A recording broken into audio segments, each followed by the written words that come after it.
kan vang lai ni le kan that lai ni te hi rei lo te aliamma thamral mai turani he khovel tani mandon nge min tlan tu tani mangdon zo thalai te u kan that lai hun zong a hian lal pa pakin hliming zai ni lamang u kan thalai ni te hi a rei don silo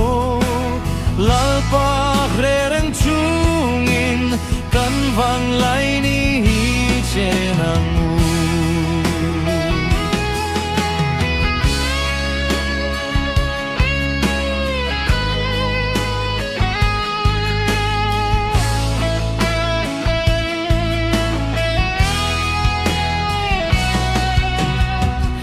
khovel hlimna le moina te hi railo te avulla chuai le mai thin nani hlimna tluan tling a om silo rem huna min huklut tu mai thalai te u kan thalai hun zong a hian lalpa fakin hlimin zai ni lamangu kan that lai ni te hi arei don silo lalpa rereng chungin kan vang lai ni hi chenangu kei zong ka thalayan ka fakang satuan nung namin petung ay chu